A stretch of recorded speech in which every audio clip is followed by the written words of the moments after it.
இனிமே கண்ணை மூடிட்டு கடலை எண்ணெய் வாங்கலாம். ஏன்னா மந்த்ரா கடலை எண்ணெய் இதயத்தின் தயாரிப்பு. வறுக்க பொரிக்க ஏன் எல்லா சமையலுக்கும் மந்த்ரா தான். மந்த்ரா கடலை எண்ணெய், அபார ருசி, ஆரோக்கியமான உடல் நலம்.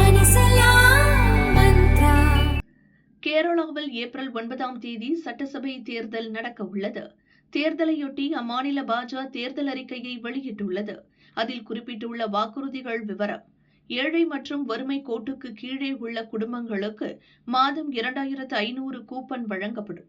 உணவு சுகாதார பாதுகாப்பு அட்டை என்ற இந்த கூப்பனை பயன்படுத்தி மருந்து மற்றும் மளிகை பொருட்களை வாங்கலாம். ஓணம் மற்றும் கிறிஸ்துமஸ் பண்டிகைகளின் போது தலா 1 என ஆண்டுக்கு 2 கேஸ் சிலிண்டர்கள் இலவசம். எய்ம்ஸ் மருத்துவமனை அமைக்கப்படும். பெண்கள், விதவைகள் மற்றும் 70 வயது கடந்த மூத்த குடிமக்களுக்கு மாதம் 3000 நலவாழ்வு ஓய்வூதியம் வழங்கப்படும். அனைத்து பயிர்களுக்கும் குறைந்தபட்ச ஆதரவு விலை அளிக்க உறுதி செய்யப்படும். திருவனந்தபுரம் கண்ணூரை இணைக்கும் அதிவேக ரயில் பாதை அமைக்கப்படும். திருவனந்தபுரம் கோழிக்கோட்டில் புதிய மெட்ரோ சேவைகள் தொடங்கப்படும். அடுத்த 5 ஆண்டுகளில் அரசு பள்ளிகளில் விருப்ப பாடமாக ஆங்கில வழிக்கல்வி படிப்படியாக அறிமுகப்படுத்தப்படும். சபரிமலை தங்க கொள்ளை குறித்து உரிய நேரத்தில் சிபிஐ விசாரணை நடத்தப்பட்டு ஊழல்வாதிகள் நீதியின் முன் நிறுத்தப்படுவார்கள்.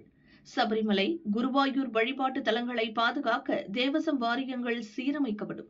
சபரிமலை உட்கட்டமைப்பு மேம்பாட்டு திட்டம் தொடங்கப்படும். கேரளாவில் உள்ள ஒவ்வொரு வீட்டிற்கும் மாதம் 20,000 லிட்டர் இலவச குடிநீர் வழங்கப்படும். கேரள மக்களுக்கு புதிதாக வேலைவாய்ப்புகளை வழங்கும் நிறுவனங்களுக்கு குறைந்த வட்டியில் கடன் வழங்கப்படும் என பல கவர்ச்சிகர அறிவிப்புகளை பாஜக தேசிய தலைவர் நிதின் நபீன் வெளியிட்டுள்ளார்.